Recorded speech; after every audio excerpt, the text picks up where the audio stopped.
रायगड जिल्ह्यातील सर्व police station हे स्मार्ट पोलीस स्टेशन झाले असून त्याचा आदर्श रत्नागिरी जिल्ह्यासह इतर जिल्ह्यांच्या पोलीस अधिकाऱ्यांनी घ्यावा असे आवाहन पालकमंत्री उदय सामंत यांनी केले। पेन तालुक्यातील दादर सागरी पोलीस ठाणे नूतन इमारतीचे भूमिपूजन रायगडचे पालकमंत्री तथा उद्योग मंत्री उदय सामंत यांच्या हस्ते संपन्न झाले। यावेळी व्यासपीठावर पेनचे आमदार रवींद्र पाटील, विशेष पोलीस महानिरीक्षक कोकण परिक्षेत्र संजय दराडे, पोलीस अधीक्षक सोमनाथ घारगे, अपर पोलीस अधीक्षक अतुल झेंडे, प्रांताधिकारी प्रवीण पवार, अधीक्षक अभियंता अनिता परदेशी, उपविभागीय पोलीस अधिकारी विनीत चौधरी, दादर सागरी पोलीस स्टेशनचे प्रभारी अधिकारी नागेश कदम यांच्यासह पोलीस अधिकारी व परिसरातील ग्रामस्थ मोठ्या संख्येने उपस्थित होते। यावेळी बोलताना पालकमंत्री उदय सामंत म्हणाले की पोलीस विभाग अधिक सक्षम करण्यासाठी शासन कटिबद्ध आहे। पोलीस विभागाने कायदा व सुव्यवस्था अबाधित ठेवताना नेहमी सर्वोत्तम कामगिरी करून आपली प्रतिमा उंचवावी।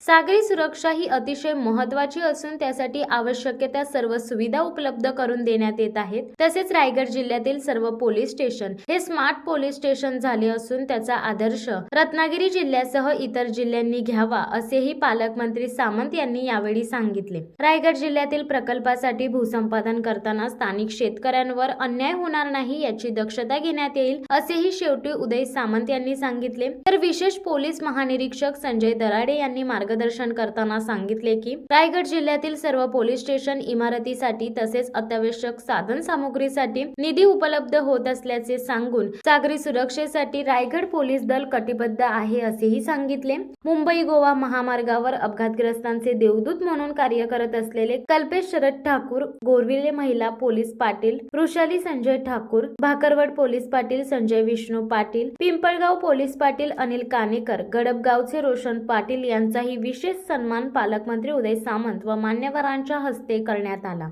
जे काय लागेल ते तुम्ही देखील दिलेलं आहे, पालकमंत्री म्हणून मी देखील दिलेला आहे। काही ठिकाणी आता जमिनीचा जो विषय तुम्ही काढला त्याच्यामध्ये पोलिसांशी तो निगडीत आहे, पण त्याच्यामध्ये देखील मला आपल्याला एक विनंती करायची आहे की ज्यावेळी आपण एखादी जागा ही शासनाला देतो, एखादी जागा आपण प्रकल्पाला देतो, त्या जागेचे दाम दुप्पट जर शासन किंवा तो प्रकल्पवाला पैसे देत असेल तर त्याच्यामध्ये प्रतिष्ठेचा विषय करून शेतकऱ्याला दावणीला बांधू नये ही देखील माझी मनापासूनची विनंती आहे। आपण जी मागणी केली मी जाहीरपणाने रायगडवासियांना सांगतो की शेतकऱ्यांच्या जमिनीचा योग्य तो मोबदला देऊनच सरकार किंवा MIDC जागा ताब्यात घेईल।